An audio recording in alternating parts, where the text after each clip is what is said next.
बोलो श्री कृष्ण कन्हैया लाल की, सतगुरु महाराज की, श्री प्राणनाथ प्यारे की, महारानी बाईजुराज की, तीनों पुरी धाम की, समस्त सुंदर साथ की। आनंद कंदम प्रभुदेव चंद्रम ब्रजेश रूपेण पुरापि जातं प्रवेश्य प्राप्तं प्रियप्राणनाथं परेश पूर्णं सततं नमामि। ब्रह्म प्रिया जागरणाय जाता सर्वस्वपाता भवसिन्धुत्राता विज्ञानदाता निजधर्मधाता दिनैकबन्धो शरणं प्रपद्ये दिनैकबन्धो शरणं प्रपद्ये। बोलो श्री प्राणनाथ प्यारे की। प्रणाम। उपस्थित सभी सुंदर सास जी, साधक एवं साधिकाएं, यह प्रशिक्षण शिविर सत्र का आज हम 29वां दिवस के इस पावन बैठक में उपस्थित हुए हैं। तो सर्वप्रथम आप सभी को प्रणाम करते हुए, स्वागत करते हुए आज का कक्षा सत्र को हम आगे बढ़ाने जा रहे हैं। हमारा विषय वस्तु चल रहा है सृष्टि के उत्पत्ति से भी पूर्व जो महाकारण प्रसंग में परमात्मा के नाम, धाम, स्वरूप और लीला, इन प्रसंगों के ऊपर चिंतन करते करते अब तक हमने परमात्मा के धाम के संदर्भ में ये परम धाम कहा, और ये परम धाम में परमात्मा स्वरूप जो उत्तम पुरुष है अथवा अक्षरातीत है, श्री कृष्ण है, त्रिराज जी है, अलग अलग नाम किस अर्थ में है, इन सब को देखते हुए हमने परम धाम में श्रीराज जी के विषय की बात की। और चाहे परम धाम में हो, चाहे परमात्मा स्वरूप में हो, अथवा यत्र तत्र सर्वत्र सच्चिदानंद गुण के विस्तार के विषय में बातें की। और परमात्मा श्रीराज जी के ही आनंद स्वरूप श्यामा जी, और श्यामा जी का भी आनंद स्वरूप 12,000 आत्माएं, ये आनंद स्वरूप और चिदघन श्रीराज जी स्वयं हुए। और सत का अंश अक्षरधाम में अक्षर ब्रह्म। तो अक्षर ब्रह्म कौन है? तो अक्षर का परिचय अथवा अक्षर का परिभाषा क्या है? अक्षरातीत के सत के अनेकों कला में एक कला अक्षर ब्रह्म। तो इस तरह से चिदघन स्वयं श्रीराज जी, आनंद का स्वरूप श्यामा जी, और श्यामा जी का आनंद 12,000 आत्माएं, और सत का स्वरूप अथवा सत के अनेकों कला में एक कला अक्षर ब्रह्म, ये सच्चिदानंद का विस्तार हुआ।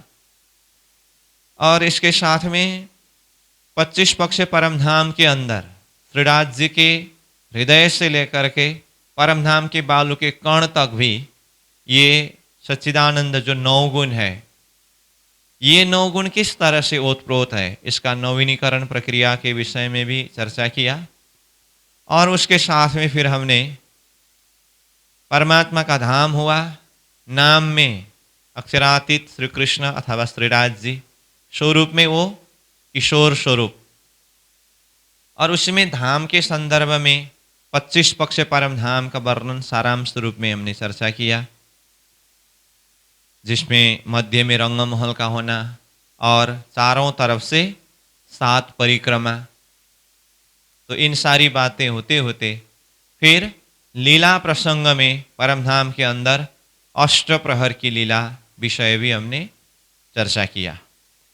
तो विशेष करके कल का प्रसंग में हम 25 पक्ष परम धाम के अंदर अष्टप्रहर की लीला, अष्टप्रहर मतलब 8 प्रहर में होने वाली लीला, प्रत्येक एक एक प्रहर में परमधाम के अंदर क्या क्या लीला होती है, इस प्रसंग के ऊपर चर्चा किया। और परमधाम की लीला प्रसंग में ही प्रथम प्रहर के अंतिम समय में लगभग 10 मिनट का समय बाकी 9 बजने के लिए करके हमने इस तरह से कहा है। उस समय में अक्षर ब्रह्म नित्य प्रति अक्षरातीत श्री कृष्ण जी, पूर्ण ब्रह्म परमात्मा श्रीराज जी को दर्शन करने के लिए जाते हैं और दर्शन करके वापस अपने धाम यानी कि अक्षरधाम में आते हैं।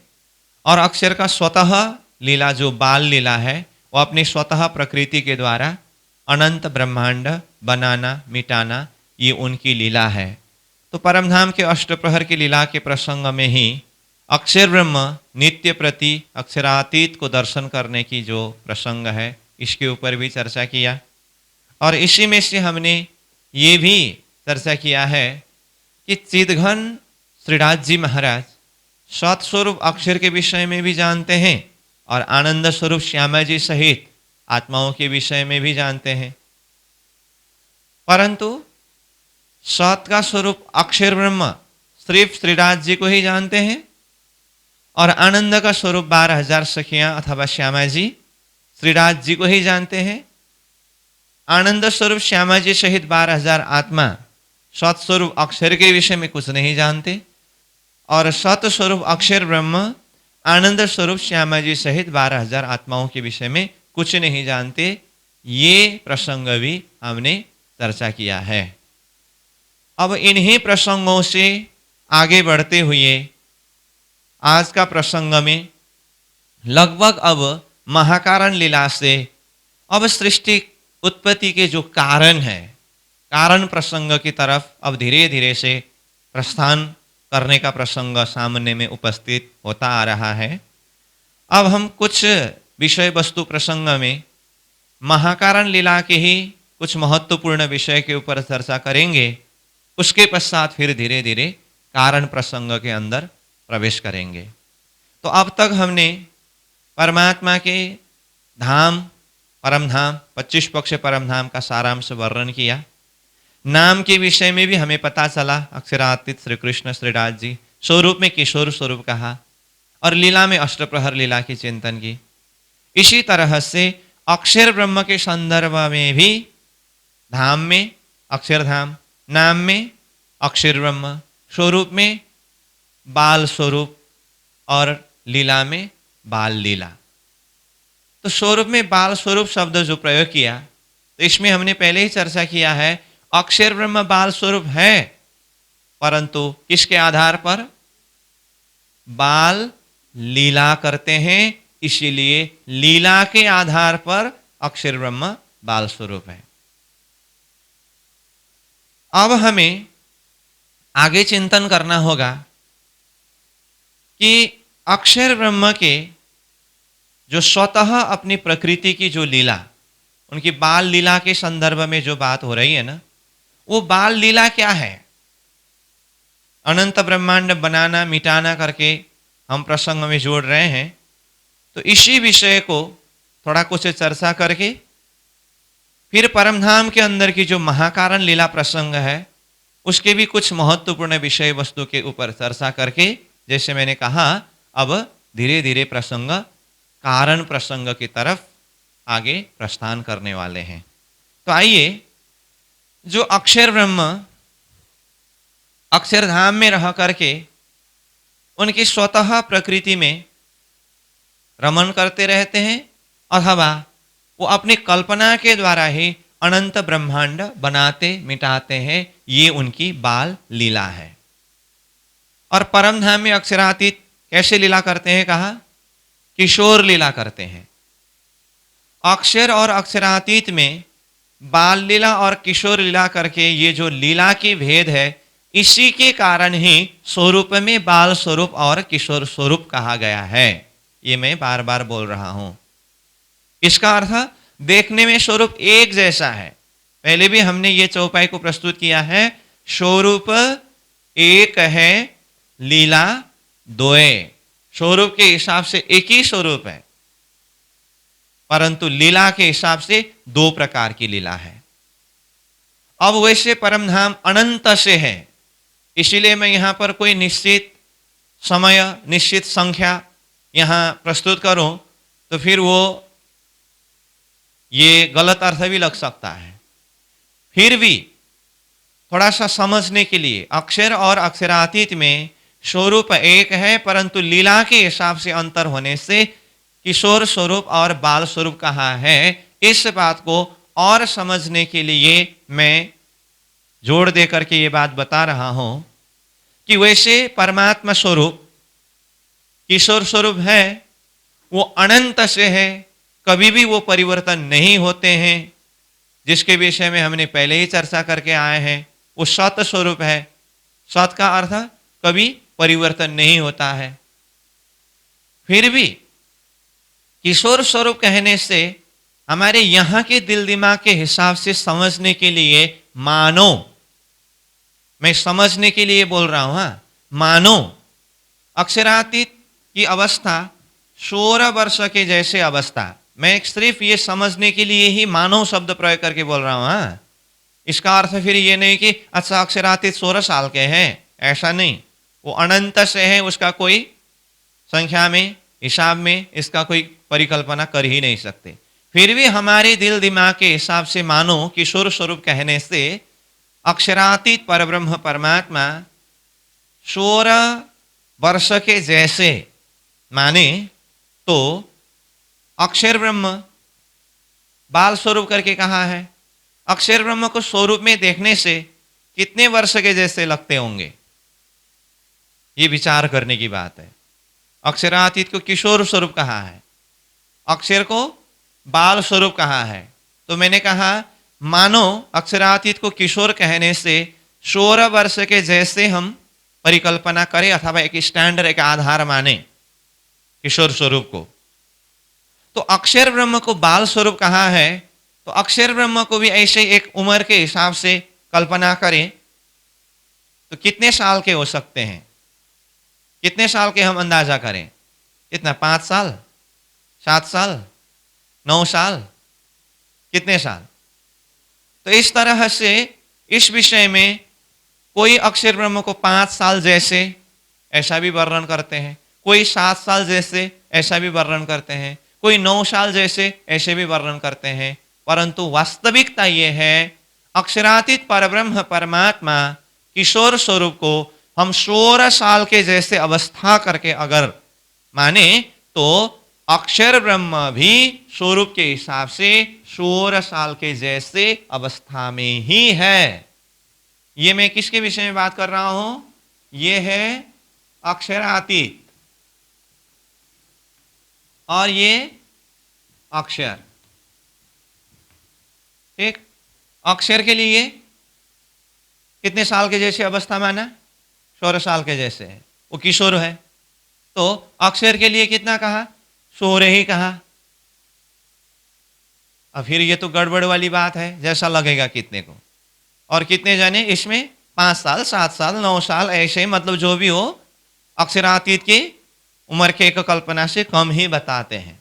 मैं फिर भी बोल रहा हूं, यहां पर 16 साल करके कोई निश्चित करने का ऐसा नहीं है। फिर भी यहां किशोर स्वरूप कहने से हमें एक समझने के लिए एक आधार इस हिसाब से मैं प्रस्तुत कर रहा हूं। लेकिन मुख्य बात यहां यह है, अक्षरातीत अगर 16 साल के जैसे हैं जो किशोर स्वरूप, तो बाल स्वरूप कहलाने वाले अक्षर ब्रह्म भी 16 साल के ही है। समझ में आ रही बात? अब कैसे दोनों 16 साल जैसे हो, तो फिर एक को किशोर स्वरूप कहा, एक को बाल स्वरूप कहा। क्या कहा? अक्षरातीत को क्या कहा? किशोर स्वरूप कहा, और अक्षर को बाल कहा। एक अक्षरातीत 16 साल के जैसे ही है, उनको किशोर स्वरूप कहा। फिर अक्षर भी अगर 16 साल के जैसे है तो उनको क्यों फिर बाल कहा? इसलिए बाल कहने का मतलब तो अक्षरातीत से अक्षर का तो कम होना चाहिए, ऐसा हो सकता है, परंतु ऐसा नहीं है। उम्र के हिसाब से परिकल्पना करेंगे तो अक्षरातीत अगर 16 साल के जैसे हैं तो अक्षर भी 16 साल के जैसे ही है। तो फिर किशोर और बाल करके क्यों कहा? तो इसके लिए हम बार बार बोल रहे हैं, सिर्फ लीला में भेद होने से, लीला के आधार पर किशोर और बाल कहा है। अक्षरातीत किशोर लीला करते हैं, इसीलिए अक्षरातीत को किशोर स्वरूप कहा। अक्षर बाल लीला करते हैं, इसलिए अक्षर को बाल स्वरूप कहा। परंतु दोनों 16 साल के जैसे ही अथवा एक ही स्वरूप, एक ही शकल जैसे ही है। इसी को प्राणनाथ जी ने कहा स्वरूप एक है। स्वरूप एक है मतलब अक्षरातीत और अक्षर ब्रह्म स्वरूप से देखते समय एक ही स्वरूप जैसे हैं, अवस्था 16 वर्ष के जैसे ही, सकल एक ही प्रकार के हैं, कोई भिन्नता नहीं है, स्वरूप एक है। परंतु लीला भेद के हिसाब से देखते समय लीला दो प्रकार की अलग अलग लीला है। तो दो प्रकार की अलग अलग लीला, अक्षरातीत की किशोर लीला और अक्षर की बाल लीला। ऐसा होता है ना, कभी कभी एक ही उम्र वाले व्यक्ति दो हो, उम्र में तो बराबर है, परंतु उनकी बुद्धि और उनकी व्यवहार, उनकी एक भावना और उनकी एक समझदारी, नॉलेज, बहुत सारी चीज मूल्यांकन किया जाता है ना, अनुभव, ये सारा चीज देखते समय, व्यवहार को भी देखते हैं, तो ये सारा चीज को देखते समय भले ही छोटा ही हो परंतु बहुत अनुभवी है, ज्ञानी है, तो उसके लिए क्या कहा जाता है? आदमी छोटा है, उम्र से कम है, लेकिन बहुत ज्ञानी है, बहुत अनुभवी है करके उसको भी एक बहुत बड़ा दर्जा देते हैं। और व्यक्ति शरीर में देखने से बड़ा हो, उम्र में ज्यादा ही हो, परंतु व्यवहार अगर बच्चों की तरह हो तो उसके लिए क्या कहा करते हैं? आदमी तो इतना बड़ा हुआ और व्यवहार को देखते समय तो बच्चे की तरह है। ये शब्द हम यहां व्यवहार में भी सुनते हैं। ये उदाहरण के रूप में मैंने इसीलिए बताया, अक्षर ब्रह्म और अक्षरातीत स्वरूप में देखने से एक समान है, परंतु लीला के हिसाब से अंतर होने से अक्षर ब्रह्म को बाल स्वरूप करके कहा है। यहां तक क्लियर? ठीक है ना? चलो, अब अक्षरातीत की किशोर लीला क्या है वो तो हमने अष्टप्रहर की लीला में चर्चा किया। परमधाम के अंदर जो कुछ भी लीलाएं हैं वो अक्षरातीत की किशोर लीला है। अक्षरातीत श्रीराज जी किशोर स्वरूप है, तो फिर उनकी आह्लादिनी शक्ति, आनंद स्वरूप श्यामा जी है ना, उन्हें आह्लादिनी शक्ति शब्द भी प्रयोग करते हैं। परमात्मा के अथवा ब्रह्म की आह्लादिनी शक्ति, आह्लाद शब्द जो है आह्लाद से हुआ है, आह्लाद का अर्थ है आनंद, तो आह्लादिनी शक्ति मतलब आनंद शक्ति। श्यामा जी वो कैसे स्वरूप में है? फिर किशोरी स्वरूप में है। इसीलिए सेवा पूजा में श्री जुगल किशोर किशोरी ये शब्द प्रयोग किया कि नहीं किया? तो ये किशोर किशोरी है। परमधाम की बात हुई तो परमधाम में किशोर लीला चलती है, जो हमने अष्टप्रहर लीला के माध्यम से चिंतन किया। अब अक्षर ब्रह्म की लीला के लिए बाल लीला कहा, तो उनकी बाल लीला क्या है? तो हम बोल रहे हैं कल्पना में वो अनंत ब्रह्मांड बनाते हैं और मिटाते हैं। तो ये प्रसंग जो हमने कल अष्टप्रहर लीला प्रसंग वर्णन किया, तो उसी प्रसंग के आधार पर जो वाणी में चौपाई है और जो सेवा पूजा में वही चौपाई को प्रस्तुत किया है, और सुबह प्रातःकालीन समय में सेवा पूजा में जो दाहिनी तरफ दूजा जो मंदिर वाला प्रसंग है ना, उसमें नीचे जाते जाते क्या कहा है? जैसे कल हम अष्टप्रहर की चर्चा करते हुए परमधाम के तीसरी भौम में 7:30 से 9 बजे के बीच निरत लीला चलते चलते निरत लीला पूरी होने से कुछ समय पहले, मानो लगभग 10 मिनट समय पहले, अक्षर ब्रह्म अक्षरातीत को दर्शन करने के लिए नित्य प्रति आते हैं। ये प्रसंग वर्णन किया ना। तो ये प्रसंग वो दाहिने तरफ दूजा जो मंदिर सेवा पूजा में जो चौपाई है, तो वो आगे जाते जाते कैसे स्थिति का वर्णन किया है। यहाँ की लीला वर्णन करते करते आगे क्या कहा, सैया एक निकसे एक बैठे, एक आवे उठे एक बैठे, इन समय श्री भगवान जी इत दर्शन को आवे नित। तो इन समय कहा, इन समय मतलब कैसे समय में, जो तीसरी भौम की निरत लीला में सखियों की माहौल कैसे चल रहे हैं, वहां एक निकल रहे हैं, एक वहां पर प्रवेश कर रहे हैं, एक आ रहे हैं, एक बैठ रहे हैं, एक उठ रहे हैं, ऐसी स्थिति है। तो देखिए ये स्थिति कब होती है, कोई भी कार्यक्रम होते समय, कार्यक्रम शुरू होने के समय में तो फटाफट आकर के अपनी अपनी जगह में बैठते हैं ना। लगभग अब कार्यक्रम पूरे होने का समय आया, तो अब धीरे धीरे से माहौल सलमलाने लगते हैं। तो इसीलिए ऐसी स्थिति है वहां तीसरी भौम में। अब 9 बजे तो लीला पूरी होनी है, मतलब निरत लीला पूरी होनी है।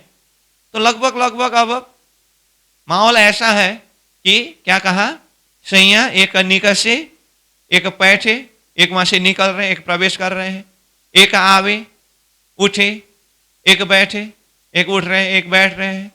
ऐसी माहौल वहां पर जो चल रही है, इन समय, इस समय में श्री भगवान जी इत दर्शन को आवे नित। इत मतलब क्या, अक्षरातीत परम धाम में श्री भगवान जी मतलब अक्षर ब्रह्म, ठीक है, दर्शन को आवे नित। और आकर के क्या करते हैं, कैसे दर्शन करते हैं, झारोखे सामी नजर करे, प्रणाम करके पीछे फिरे। तीसरी भौम में जो झारोखा है ना, उसके सामने में नजर करते हैं, चांदनी चौक प्रांगण से प्रणाम करके फिर पीछे फिरे। पीछे फिरे मतलब अपने धाम अक्षरधाम की तरफ लौटते हैं। तो इस तरह से अक्षर ब्रह्म नित्य प्रति आकर के अक्षरातीत का दर्शन करते हैं। तो श्रीराज जी महाराज का दर्शन करते समय श्रीराज जी के कितने स्वरूप का दर्शन करते पता है। देखिए, कल ही हमने चर्चा किया है, सिंहासन उत्तराभिमुख है। तो उत्तराभिमुख मतलब देखिए, ये अभी आप लोग जिस तरफ बैठे हैं ये पूर्व डायरेक्शन है मानो, तो मैं सीधा ये साइड में तो पश्चिम डायरेक्शन है आप लोगों के हिसाब से, ठीक। तो यहाँ ये डायरेक्शन क्या है, उत्तर, और ये दक्षिण है। तो अभी आप लोग वहां से पूर्व से पश्चिमाभिमुख होकर के बैठ रहे हैं। तो मैं अगर पश्चिम से पूर्वाभिमुख होकर के इस तरफ से देखूं तो आमने सामने फेस टू फेस हुआ, तो मेरा पूरा फेस शकल आप लोगों को दिखाई दे रहा है, आप लोगों का पूरा शकल फेस मुझे दिखाई दे रहा है यहाँ से। परंतु अब मैं क्या करूंगा, उत्तर दिशा की तरफ मुड़ जाऊंगा, इस तरफ, है ना। अब आप लोग पूर्व दिशा से पश्चिमाभिमुख होकर के देख रहे हैं, मैं दक्षिण साइड से उत्तराभिमुख होकर के देख रहा हूं। तो आप लोग अभी मेरा चेहरा में कितना भाग देख रहे हैं, आधा भाग ही देख रहे हैं ना। हाँ, बस अक्षर ब्रह्म रंगमहल के पूर्व दिशा चांदनी चौक प्रांगण में खड़े होकर के श्रीराज जी का दर्शन करते हैं। जिस समय में श्रीराज जी महाराज उस सिंहासन में, उत्तराभिमुख सिंहासन है ना, तो सिंहासन में विराजमान होकर के उत्तर दिशा की तरफ जहां सखियों की नृत्य लीला हो रही है, ये नृत्य लीला में मगन है। तो अक्षर ब्रह्म आकर के दर्शन करते समय ये आधा भाग स्वरूप ही श्रीराज जी का दर्शन करते हैं और उतना ही दर्शन करके चले जाते हैं। नित्य लीला के अंदर यही चल रही है। और श्रीराज जी के बाएं तरफ श्यामा जी महारानी विराजमान है, अक्षर ब्रह्म को पता ही नहीं है। सखियां सामने में है, अक्षर ब्रह्म को पता ही नहीं है।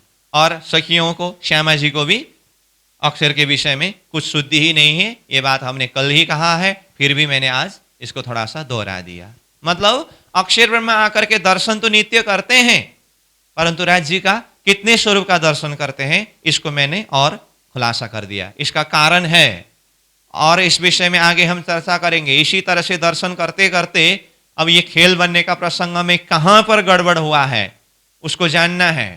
इसीलिए उसको आगे आने वाले प्रसंगों को मद्देनजर रखते हुए अभी मैंने बता के रखा कि अक्षर ब्रह्म अक्षरातीत का दर्शन करते समय ये आधा भाग का ही दर्शन करते हैं। ठीक, तो इसके लिए क्या कहा दर्शन के प्रसंग में, झरोखे सामी नजर करे, तीसरी भूमि की झरोखा है ना, वहां सामने में नजर करते हैं और प्रणाम कर पीछे फिरे, प्रणाम करके फिरते हैं।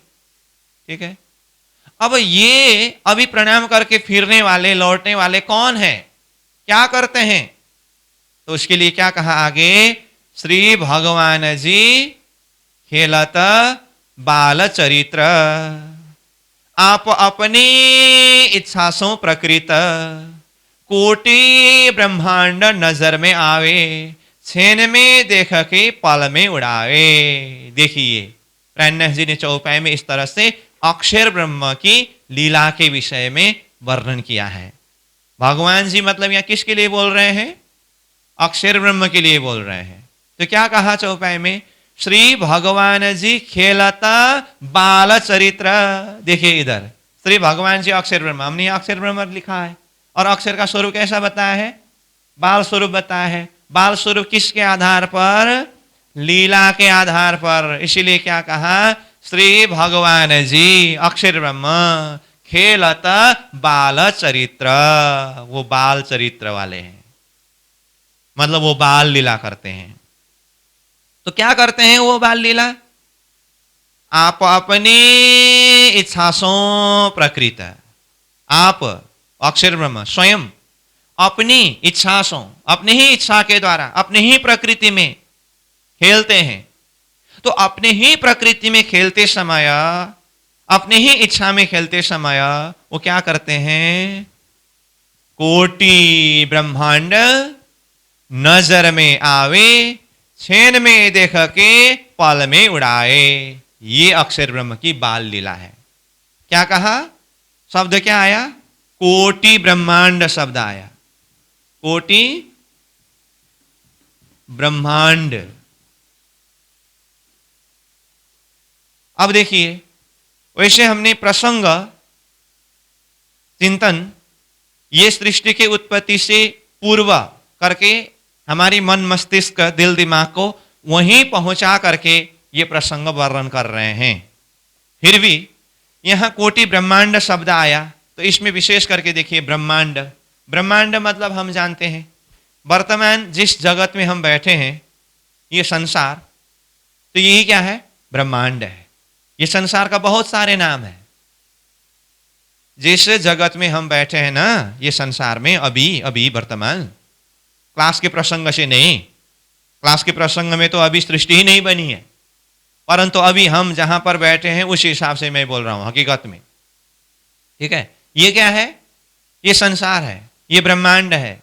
जिसे संसार कहा, ब्रह्मांड कहा, जगत कहा, भवसागर कहा, दुनिया कहा, बहुत सारे नाम है। तो यहां शब्द क्या आया, ब्रह्मांड। इसका अर्थ वर्तमान जिस ब्रह्मांड में हम बैठे हैं ये तो एक ब्रह्मांड है। अभी हम जिस संसार में बैठे हैं ना, ये तो एक ब्रह्मांड है। तो अक्षर के स्वतः बाल लीला के संदर्भ में क्या कहा, एक ब्रह्मांड नहीं, कितने ब्रह्मांड, कोटि ब्रह्मांड। कोटि मतलब करोड़, करोड़ों ब्रह्मांड की बात की। और वो करोड़ों ब्रह्मांड भी कितने समय में, छेन में देख के पल में उड़ाए। कोटि ब्रह्मांड बढ़ने और मिटने की समय अवधि कितना बताया, छेन में देख के पल में उड़ाए। अक्षर ब्रह्म क्षण भर में करोड़ों ब्रह्मांड को कल्पना के द्वारा खड़ा करते हैं और पल भर में उसको उड़ा भी देते हैं। तो पल भर में ऐसे करोड़ों ब्रह्मांड बनाते हैं और मिटाते हैं पल भर में। पल भर में, समय को भी ध्यान दीजिए, खाली कोटि ब्रह्मांड ही नहीं, कोटि ब्रह्मांड के लिए समय कितना बोला, छेड़ में देख के पल में उड़ाए, नयन के पाओ पल में इशारत। कई कोट ब्रह्मांड उपजत खपत। क्या कहा? नयन यानी कि आंख, आंख के एक पल भर में, नयन के पाव पल में, इशारत, इशारा मात्र से कई कोट ब्रह्मांड, कईयों करोड़ों ब्रह्मांड उपजत उत्पन्न करते हैं और खपता मिटा देते हैं। ये अक्षर की लीला है, स्वतः अपनी प्रकृति की लीला। तो इस तरह से वो ब्रह्मांड बनाते समय कैसे बनाते हैं ब्रह्मांड? उसमें एक मुख्य शब्द है कल्पना में। ये करोड़ों ब्रह्मांड कैसे बनाते हैं बोले? कल्पना में। अब कल्पना शब्द आया तो विचार करिए, हम कल्पना करते कि नहीं करते हैं? हम कल्पना करते हैं कि नहीं करते हैं? कल्पना शब्द हमारे लिए नया है? नहीं है ना, हम भी तो कल्पना करते हैं, जागृत में ही या सोते समय कल्पना जागृत में ही करते हैं ना। जैसे अभी हम जागृत अवस्था में हैं तो हम ऐसे अवस्था में कल्पना करते हैं। तो यहां अक्षर ब्रह्म के कल्पना के द्वारा कोटि ब्रह्मांड बनने और मिटने की बात हो रही है। ये कब की बात है? ये सृष्टि की जब उत्पत्ति ही नहीं हुई है। जागृत लीला के विषय में हम बात कर रहे हैं, अक्षर अक्षरातीत की लीला की हम बात कर रहे हैं। तो जिस तरह से अनंत समय से परमधाम के अंदर अक्षरातीत की जो अष्टप्रहर लीला प्रसंग वर्णन किया, ऐसे ही अक्षर ब्रह्म के भी अनंत समय से ही स्वतः उनकी प्रकृति में कल्पना की ब्रह्मांड क्षण भर में अथवा पल भर में एक नहीं, कोटि ब्रह्मांड, करोड़ों ब्रह्मांड बनाना और मिटाना अक्षर ब्रह्म के अनंत समय से ही ये लीला चलती जा रही है। यही उनकी बाल लीला है।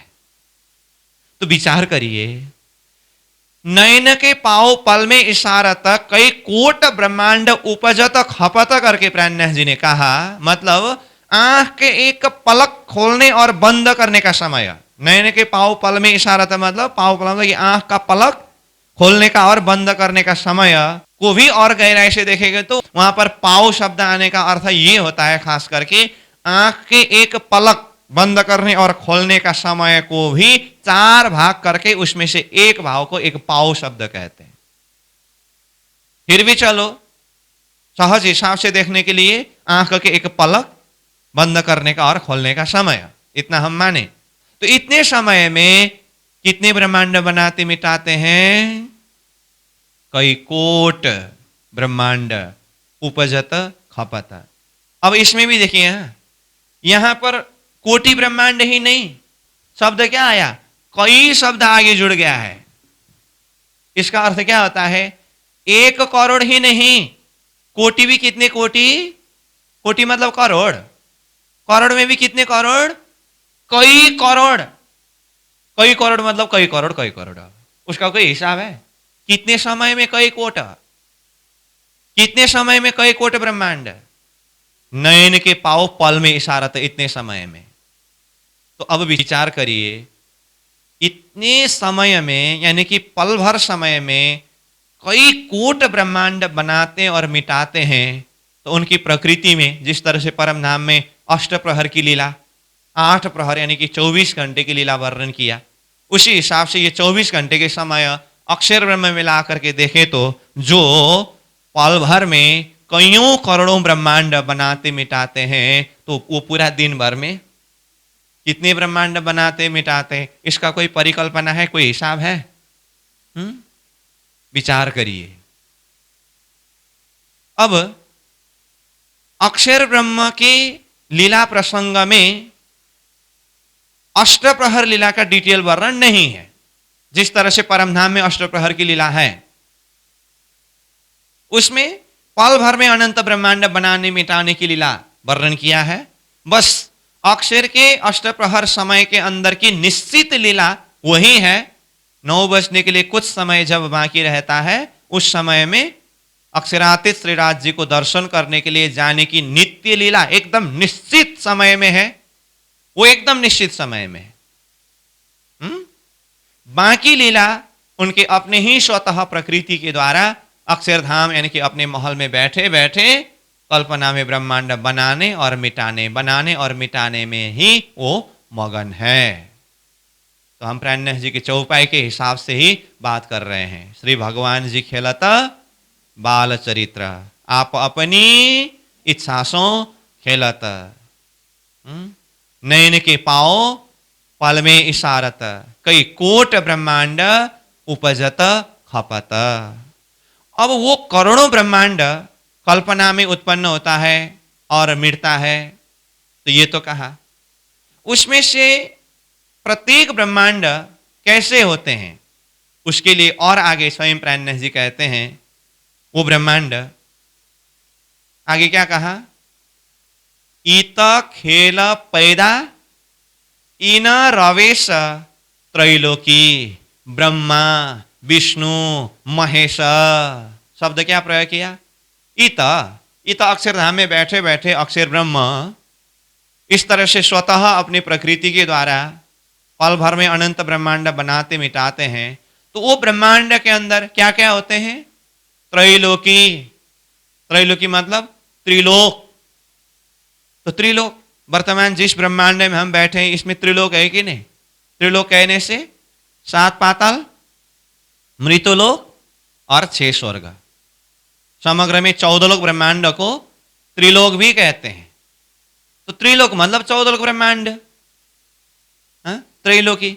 ब्रह्मा विष्णु महेश शब्द भी प्रयोग किया, इसका मतलब अक्षर ब्रह्म के कल्पना में जो ब्रह्मांड बनते हैं वो ब्रह्मांड में 14 लोक ब्रह्मांड है, उसमें ब्रह्मा विष्णु महेश है। एक शब्द में अगर मैं कहूं सहज हिसाब से समझने की भाषा में, तो वर्तमान जो ब्रह्मांड को हम देख रहे हैं ना, ब्रह्मांड ऐसे ही है अक्षर के कल्पना में बनने वाले, परंतु हमें ये चिंतन करना होगा ये वर्तमान संसार में ब्रह्मांड में हम बैठे हैं ये किस तरह से उत्पत्ति हुए हैं, और अक्षर के स्वतः प्रकृति में जो कल्पना के द्वारा जो ब्रह्मांड बनने मिटने वाले जो है वो किस तरह से उत्पत्ति हुए हैं और किस तरह से मिटते हैं, ये अंतर अथवा ये फर्क हमें जानना होगा। बाकी ब्रह्मांड का जो प्रक्रिया जो है ना, वो वर्तमान जिस ब्रह्मांड में हम बैठे हैं ऐसे ही ब्रह्मांड है अक्षर के कल्पना में होने वाली ब्रह्मांड। ब्रह्मांड में कोई फर्क नहीं है। मैं फिर भी बोल रहा हूं, अभी वर्तमान हम जिस ब्रह्मांड में बैठे हैं, जो कुछ भी है यहां पर, जो कुछ भी है मतलब 14 लोक ब्रह्मांड है, त्रिदेव है, 84 लाख जीव है, जन्म मृत्यु है, और त्रिदेव से भी ऊपर देखे तो शेष नारायण है, आदि नारायण है। अगर ये विषय समझने में किसी को कठिन हो रहा है तो चिंता करने की जरूरत नहीं है, आगे विराट में यही सारी वर्णन हमें करना है। ठीक, तो ये ब्रह्मांड के अंदर जो कुछ भी है अक्षर ब्रह्म के कल्पना में बनने वाले मिटने वाले ब्रह्मांड ऐसे ही है। इसलिए क्या कहा, त्रैलोकी ब्रह्मा विष्णु महेश। ब्रह्मांड में कोई फर्क नहीं है, लेकिन फर्क क्या है, ये वर्तमान जगत जहां पर हम अभी बैठे हैं ये ब्रह्मांड अक्षर के द्वारा ही रचित है, परंतु स्वप्निक अवस्था में। क्या कहा मैंने, वर्तमान जो ब्रह्मांड में हम बैठे हैं ये ब्रह्मांड भी अक्षर के द्वारा ही निर्मित है, अक्षर के द्वारा ही रचित है, परंतु अक्षर ने ये कैसे अवस्था में रचना किया, स्वप्निक अवस्था में। अब स्वप्निक अवस्था में कैसे रचना किया ये ब्रह्मांड, इसके विषय में विस्तृत वर्णन हम आगे करेंगे ही। विराट का मुख्य विषय ही वही है, परंतु मैं अभी ये अक्षर के कल्पना के ब्रह्मांड प्रसंगों को समझाने के लिए ये प्रसंगों को जोड़ रहा हूं। तो वर्तमान जिस ब्रह्मांड में हम बैठे हैं ये अक्षर के द्वारा ही निर्मित है, परंतु स्वप्निक अवस्था में इसका प्रक्रिया आगे हम वर्णन करेंगे। लेकिन अक्षर के जो बाल लीला प्रसंग में ये कई कोट ब्रह्मांड के विषय में हम बातें कर रहे हैं, ये स्वप्निक अवस्था में नहीं, अक्षर के द्वारा जागृत के ही कल्पना में।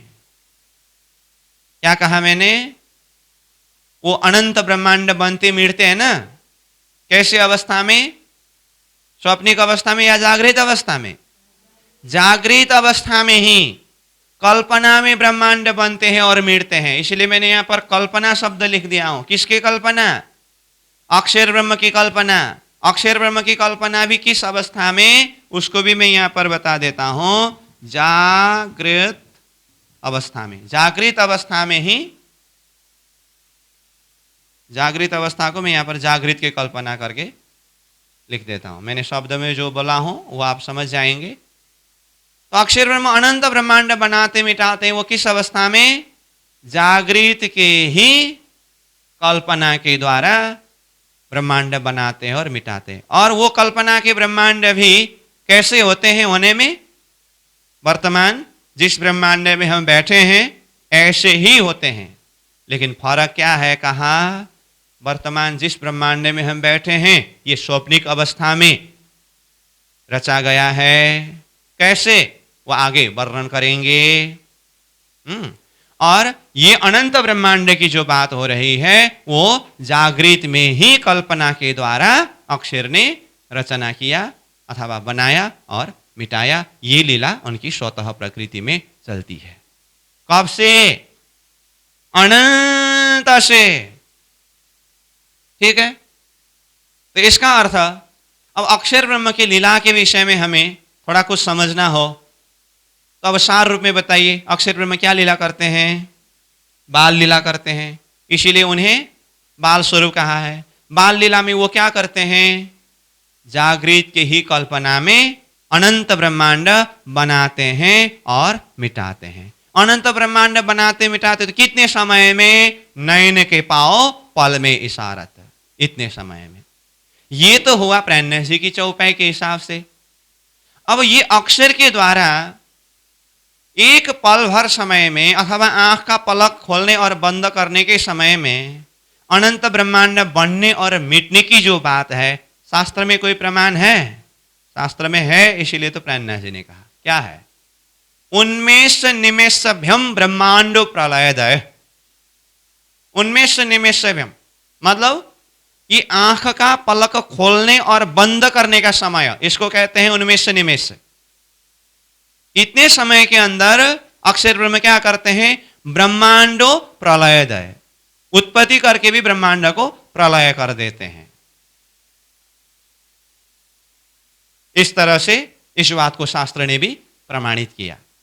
कहने का अर्थ महामती प्रेरणा जी की वाणी के चौपाई के हिसाब से भी, शास्त्र के प्रमाण के हिसाब से भी ये सिद्ध हुआ, अक्षर ब्रह्म अक्षरधाम में रहते हुए जागृत अवस्था में ही कल्पना के द्वारा एक क्षण भर अथवा पल भर समय के अंदर अनंत ब्रह्मांड बनाते हैं और मिटाते हैं। बात पकड़ने की इतनी सी ही है, परंतु मैं बार बार इसको दोहरा दोहरा दोहरा करके बोल रहा हूं। पूरी तरह से दिल दिमाग में ठंसना चाहिए, बैठना चाहिए ये सारी बात। कितने जने को तो ऐसा भी लग रहा होगा एक ही बात कितनी बार बार बार बार बार बोलते हैं करके। हम बार बार बोलते रहेंगे, पूरा अंदर तक बैठना पड़ेगा। और ये सारी जो बातें हैं इतने महत्वपूर्ण बात है, इसीलिए मैं बार बार बोल रहा हूं। मैं पहले कंसेप्ट को समझना होगा। अक्षर के द्वारा ये ब्रह्मांड जो वर्तमान हम बैठे हैं, ये ब्रह्मांड बनाने की जो प्रक्रिया है ये तो आगे हम चर्चा करेंगे, परंतु उससे पहले उनके जागृत की जो लीला की ब्रह्मांड को देखना होगा ना, तो इसीलिए हम ये बात चर्चा कर रहे हैं। तो ये है अक्षर की जागृत की लीला। समझ में आया? अक्षर के अंदर कौन कौन सी शक्ति है, क्या क्या वृत्ति है, ये सारा और आगे हम चर्चा करेंगे।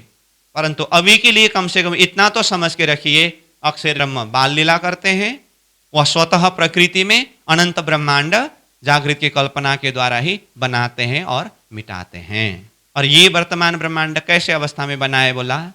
स्वप्निक अवस्था में। स्वप्निक अवस्था में किस तरह से ब्रह्मांड की उत्पत्ति हुई, ये वर्णन आगे किया जाएगा, वो चिंता की बात नहीं है। ठीक, ये प्रसंग हम कहां से उठा रहे थे? अक्षर ब्रह्म नित्य प्रति अक्षरातीत का दर्शन करने के लिए जाते हैं तो उनकी लीला क्या है करके हम वहां से बात उठा रहे थे। झरोखे स्वामी नजर करे, प्रणाम करके पीछे फिरे। और उनकी लीला की बात हुई। ये तो अक्षर तो स्वतः वो अपने प्रकृति के द्वारा कल्पना में ब्रह्मांड बनाते और मिटाते, ये विषय की बातें हो रही है। अब इसको और थोड़ा गहराई से समझने का प्रयास करें। मैंने पहले भी कहा था, ये कल्पना शब्द को लेकर के, वो कल्पना भी जागृत की कल्पना है। जागृत की कल्पना में ब्रह्मांड बनाते मिटाते हैं। मैंने पहले भी पूछा था, फिर भी पूछ रहा हूं, हम लोग कल्पना करते कि नहीं करते हैं? जरूर करते हैं। हमें कल्पना करने के लिए कोई योजना बनाना पड़ता है, अपने आप आ जाता है कि नहीं आता है? जागृत में ऐसे बैठे बैठे, और उसके लिए कितने समय लगते हैं? वो कल्पना को स्वरूप में पाने के लिए समय लगेगा, हमारी बात कर रहे हैं हम, परंतु सिर्फ कल्पना ही करने के लिए। अब यहां पर बैठे हैं, दिमाग में क्या क्या कल्पना आ रहा है, अथवा मैं ऐसा करूंगा, वैसा करूंगा, ये करूंगा, वो करूंगा, ऐसा एक ऑटोमेटिक कल्पना है कि नहीं? इसका मतलब हम भी कल्पना करते हैं। कल्पना ही करने में तो हम भी किसी से कम नहीं है, लेकिन फर्क क्या है? अक्षर ब्रह्म स्वरूप है, महान शक्ति है ना वह ब्रह्म शक्ति तो, और हम प्रकृति के देहधारी मानव है। ठीक है, इसीलिए अक्षर की कल्पना और हमारी कल्पना में, कल्पना शब्द तो वही है, लेकिन फर्क क्या है? अक्षर ब्रह्म जब कल्पना करते हैं ना, जैसा कल्पना किया तत्क्षण वैसा रूप धारण कर लेता है। वो कल्पना स्वरूप के रूप में प्रकट होते हैं, और हमारी कल्पना अपने अंदर ही रहता है, स्वरूप धारण नहीं करते हैं। और कोई कल्पना का स्वरूप धारण कराने के लिए कुछ समय लगेगा। ऐसा नहीं कि स्वरूप धारण होता ही नहीं, हमारी कल्पना स्वरूप धारण होगा, लेकिन कुछ समय लगेगा। इसी जगह में अक्षर ब्रह्म की जो कल्पना है ना, जैसे ही कल्पना किया तत्क्षण स्वरूप खड़ा उनका तो। और हमारी कल्पना तो कितने सारे आते हैं जाते हैं, परंतु कोई कल्पना स्वरूप के रूप में उपस्थित होते हैं, उसके लिए भी समय थोड़ा लगेगा। कैसे? जैसे किसी व्यक्ति ने 20 साल की उम्र में सोचा, कल्पना किया कि मैं ऐसा एक घर बनाऊंगा। इनके मन के अंदर कल्पना आएगी नहीं आया? क्या कल्पना आया? घर बनाऊंगा। तो तुरंत तो घर का आकार खड़ा नहीं हुआ ना, उसके अंदर जो कल्पना है तुरंत तो उसका घर का आकार खड़ा नहीं हुआ, लेकिन एक दिन वो घर का आकार खड़ा हो सकता है। उसके लिए क्या करना पड़ेगा? उसी हिसाब से मेहनत करना पड़ेगा, पैसा कमाना पड़ेगा, और उसके बाद करते करते घर बनाएगा वो। और जब घर का आकार तैयार होगा ना, भले ही और 20 साल लग करके उसका 40 साल का उम्र हुआ हो, कल्पना ने अंदर ही अंदर सूक्ष्म रूप लेकर के 20 साल निकाल दिया हो और 40 साल का उम्र हुआ हो उसका। अब वो गृह प्रवेश के दिन वो अपने दोस्तों को सिटिंग रूम में रख करके अथवा ऐसे ही बातों बात में वो क्या कहेगा? मैंने ऐसा घर बनाऊंगा करके जब मैं 20 साल का था तब मैंने कल्पना किया था, सोचा था, आज साकार हुआ। ये देखिए तो इसका अर्थ उसका कल्पना साकार रूप धारण कर रहा है। इसका मतलब क्या हुआ? हमारे कल्पना भी साकार रूप धारण तो करते हैं, परंतु समय लगेगा, और सारे के सारे कल्पना साकार रूप धारण नहीं कर सकते हैं। कितने सारे होता है, कितने सारे नहीं होते हैं। ठीक, ये हमारी स्थिति है।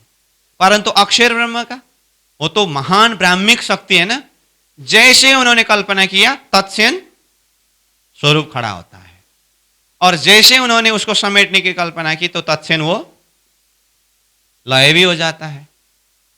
हमारी कल्पना में और अक्षर की कल्पना में यही फर्क है। तो अक्षर ब्रह्म की जो कल्पना में अनंत ब्रह्मांड बनना मिटना ये होती रहती है। ठीक, ये हुआ अक्षर की। अब आगे क्या कहते हैं प्राणनाथ जी? अक्षर की ये कल्पना की ब्रह्मांड के विषय में बातें करने के पश्चात, और ये तो लीला किशोर। मैं कहां का चौपाई उठा रहा हूं? सेवा पूजा में दाहिने तरफ दूजा जो मंदिर वाला चौपाई, आगे बढ़ते बढ़ते बीच में आने वाले चौपाई प्रसंगों को मैं उठा रहा हूं। अक्षर ब्रह्म की लीला वर्णन करने के बाद आगे क्या कहते हैं? और ये तो लीला किशोर करके। और शब्द क्यों प्रयोग किया? क्योंकि इससे पहले अक्षर ब्रह्म के यानी कि भगवान जी के बाल चरित्र, बाल लीला के विषय में बात हुई। तो उनकी लीला वर्णन होने के पश्चात अब और ये तो अक्षरातीत की तो कैसी लीला होती है? लीला किशोर सैया सुख लेवे अति जोरा। वो अक्षरातीत किशोर लीला में तो सैया यानी कि हम 12,000 आत्माएं वहां के जोर यानी कि बहुत ही अधिक, बहुत ही ज्यादा सुख लेते हैं।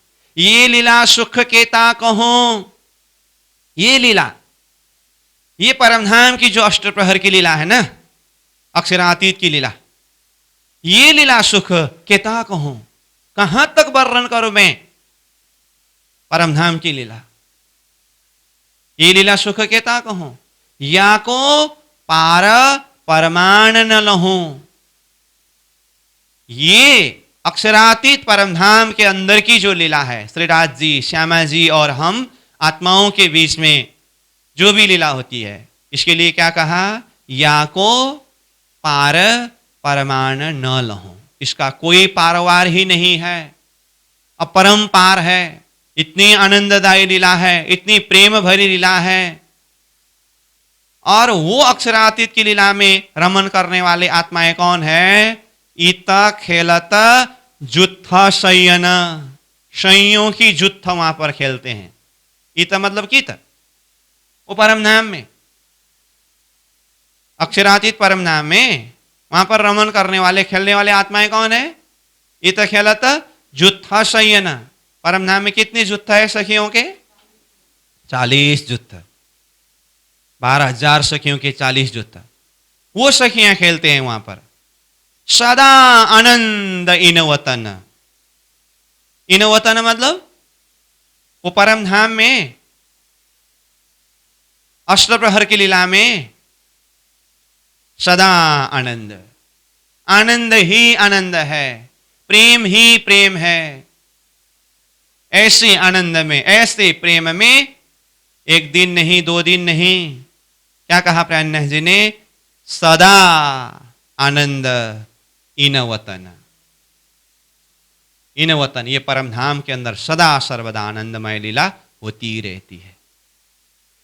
तो जो हमने परमधाम में अष्टप्रहर लीला प्रसंग वर्णन किया, वो प्रत्येक क्षण क्षण की लीला, उस लीला के लिए इन चौपाइयों के द्वारा अगर चिंतन करना हो तो यहां पर क्या बता रहे हैं? इत खेलत जुत्थ शयन सदा आनंद इनवतन। ये परमधाम की जुत्थ सखियां जो परमधाम में जो लीला करते हैं, जो सुख लेते हैं, जो आनंद लेती है, वो सदा सर्वदा की सुख आनंद है। या को पार परमाण न लहू करके कहा ना, इसका कोई पारवार ही नहीं है। कितने आनंद, उसको कोई शब्द में वर्णन ही नहीं कर सकते हैं। यहीं से ही हमें संकेत मिल रहा है कि परमधाम की आनंद कोई शब्द में प्रकट करके बता ही नहीं सकते। वैसे भी आनंद का परिभाषा क्या है?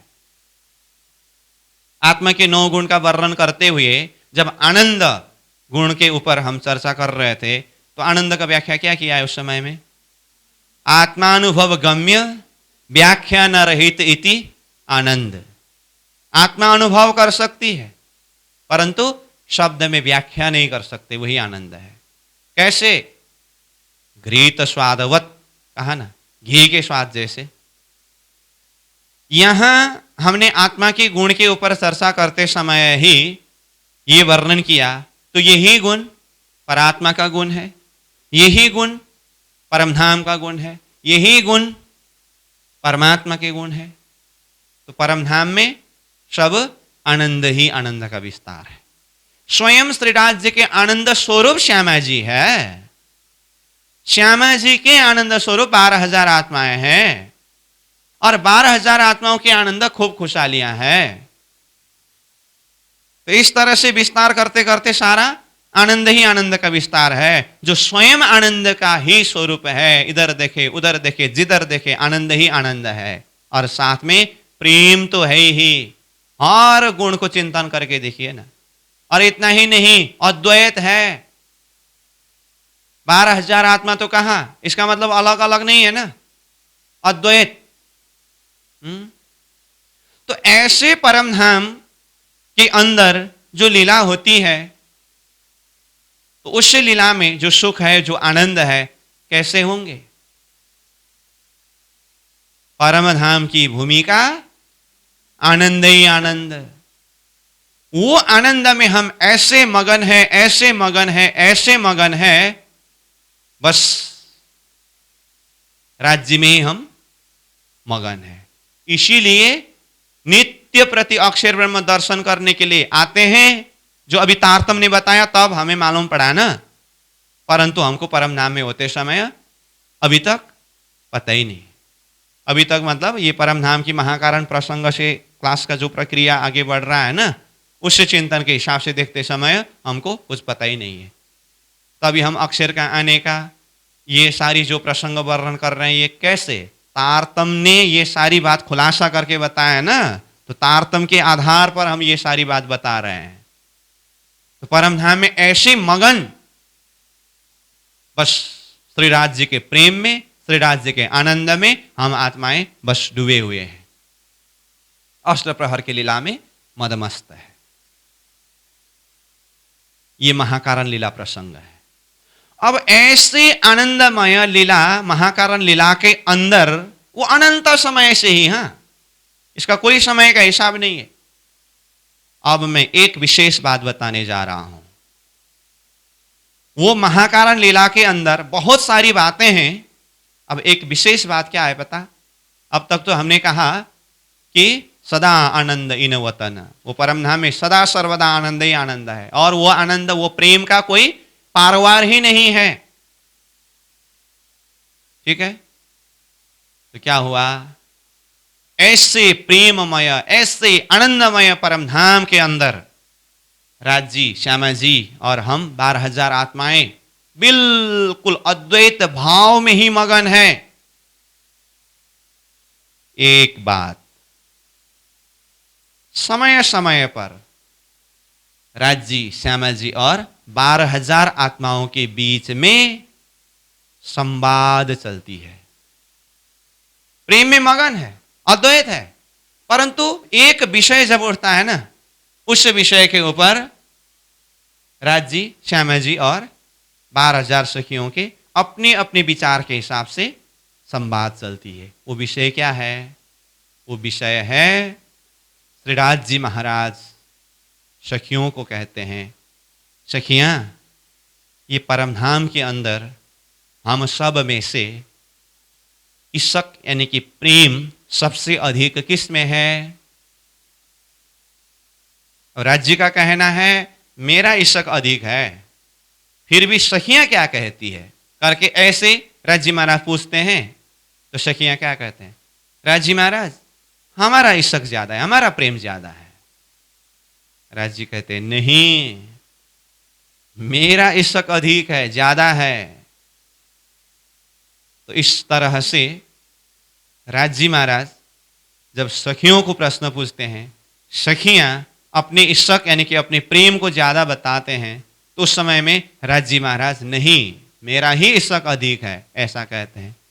श्यामा जी महारानी फिर सखियों का इश्क भी ज्यादा नहीं है, राज्य के इश्क भी ज्यादा नहीं है, इश्क ज्यादा है मेरा। श्यामा जी महारानी अपने इश्क ज्यादा होने का दावा लेते हैं।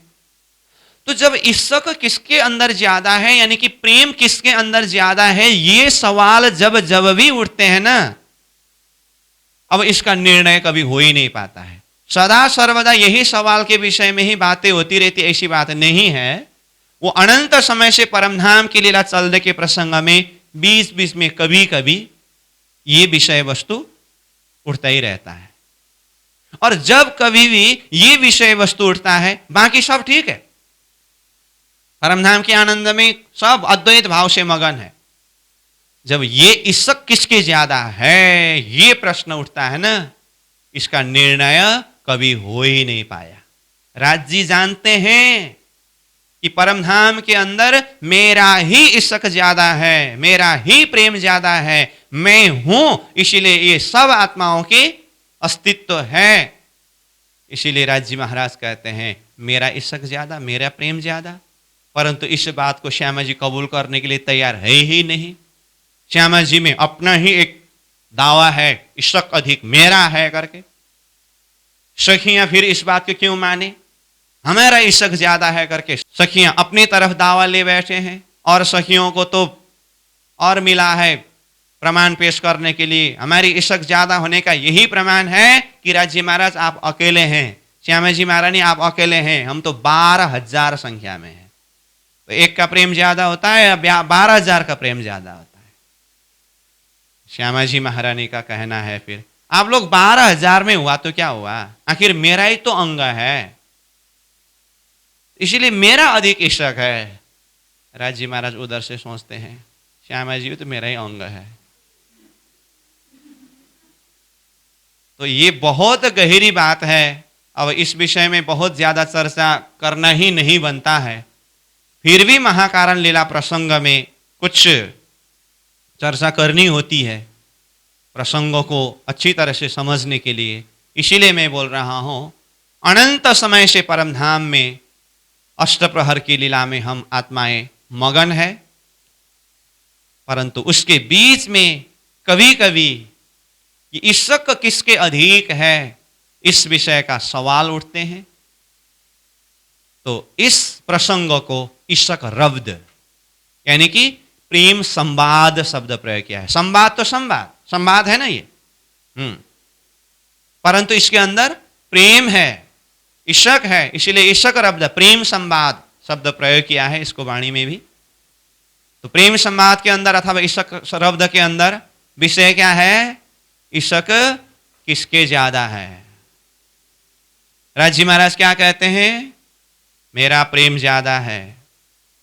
श्यामा जी क्या कहते हैं, मेरा प्रेम ज्यादा है। 12,000 आत्माएं क्या कहते हैं, हमारे प्रेम ज्यादा है। सब अपना अपना ज्यादा कहते हैं। अब इस विषय में निर्णय कैसे करें। अब आगे जाकर के मैं इस बात को यहां पर जो जोड़ रहा हूं, अभी बाद में जाकर के वाणी के अंदर ये विषय तो इतनी ज्यादा चर्चा किया गया है, हिलवत ग्रंथ के अंदर पूरा यही इश्क रब्द का प्रसंग है। और अन्य ग्रंथ में भी जगह जगह पर ये इश्क रब्द की बात है, विशेष करके खिलवत ग्रंथ है, अन्य जगह में भी है। तो इसलिए वहां हमारा लक्ष्य है वाणी की उन चौपाइयों को समझ सके, वो गहराई में डूब सके। इसलिए मैं बार बार बोल रहा हूं अभी हम कंसेप्ट को किस तरह से क्लियर करें। इसलिए मैं ज्यादा वर्णन भी नहीं कर रहा हूं कोई भी प्रसंगों को, क्योंकि ज्यादा वर्णन करने लगूं तो फिर वो कितनी सारी बातें ऐसे होते हैं, वो दही को भी ज्यादा मंथन करने से माखन भी चला जाता है ना। ये महाकारण लीला ब्रह्मानंद लीला की जो बात है, इसको ज्यादा शब्द में वर्णन करने लगेंगे तो फिर उसका रस चला जाता है। ये भी बात है एक कारण। और दूसरी बात, ये इतनी विस्तारवत बात है, एक ही बार इसको ज्यादा चर्चा करने लगेंगे तो फिर वो दिमाग को और ज्यादा लोड पड़ता है। इसीलिए मैं आगे वाणी में क्या प्रसंग आने वाला है, बीतक में क्या प्रसंग आने वाला है, बैराट के प्रसंग के लिए यहाँ कितना प्रसंग वर्णन करना जरूरत है, इन सब को देखते हुए मैं बार बार बोल रहा हूं विशेष विशेष महत्वपूर्ण प्रसंगों को लेकर के एक कंसेप्ट को हम पहले क्लियर करें, उसके लिए प्रयास कर रहे हैं। उसके लिए जितना विषय वस्तु जरूरत है वो विषय वस्तु के ऊपर हम चर्चा कर रहे हैं। और इन्हीं विषयों के अंदर बाद में जाकर के वाणी इतने रस के द्वारा, इतने गहराई के द्वारा वर्णन करेंगे।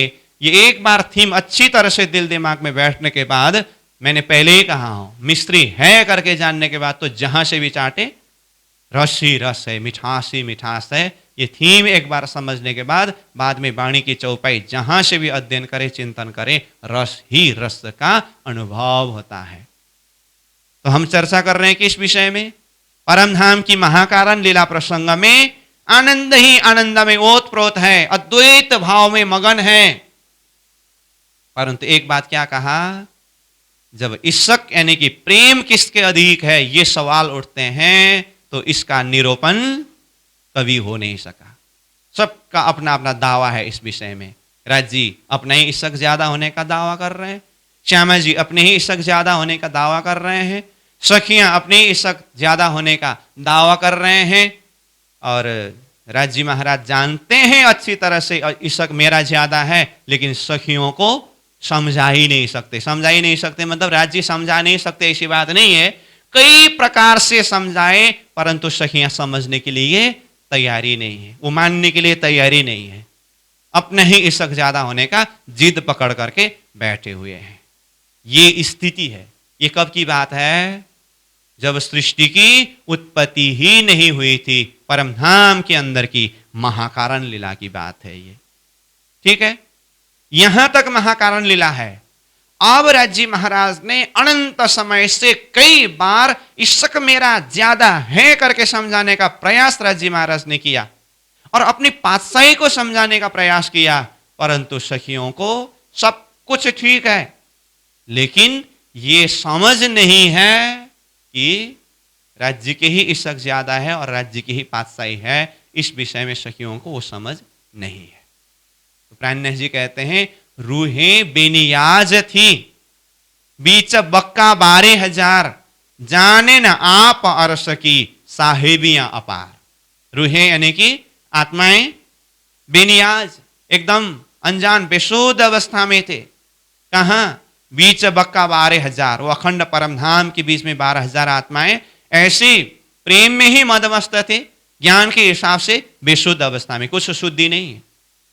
जाने न आप अरस की, स्वयं अपना और अरस की, परमधाम की साहेबी, श्री राज्य की साहेबी, अपार जो साहेबी है ना, उसको नहीं जानते हैं, प्रेम में ही मगन है, इसलिए अपना ही इश्क ज्यादा होने का दावा ले रहे हैं। यहां तक का जो प्रसंग है ये महाकारण लीला प्रसंग है। अब आगे श्रीराज जी महाराज यही महाकारण लीला के अंदर जो अधिक से अधिक आनंद प्रेममय लीला में रमते हुई आत्माओं को, ये आनंद में तो आत्मा रमन कर रही है, प्रेम में तो डूब रही है, परंतु समझ न होने के कारण जिस गहराई से इसका लज्जत लेना था वो हो नहीं पाया है। इसीलिए अब मैं इन आत्माओं को ये प्रेम की लज्जत को, यहां परमधाम के आनंद को सही हिसाब से समझाने के लिए खेल दिखाऊंगा। मैंने क्या कहा? ऐसे परमधाम के आनंद में रमन करते करते राज्य महाराज ने अब आत्माओं के विषय में क्या सोचा? ये परमधाम के आनंद और प्रेम की वास्तविकता को समझाने के लिए मैं खेल दिखाऊंगा, ये सोच बनाया। अब यहां से आगे का जो प्रसंग है, अब वो महाकारण प्रसंग से कारण प्रसंग के तरफ अब आगे बढ़ने वाला है, जिस प्रसंग के अंदर हम आने वाले बैठक में प्रवेश करेंगे। आज का प्रसंग हम यहीं पर विश्राम करेंगे। पूर्णमदः पूर्णमिदं पूर्णात् पूर्णमुदच्यते पूर्णस्य पूर्णमादाय पूर्णमेवावशिष्यते। प्रणाम।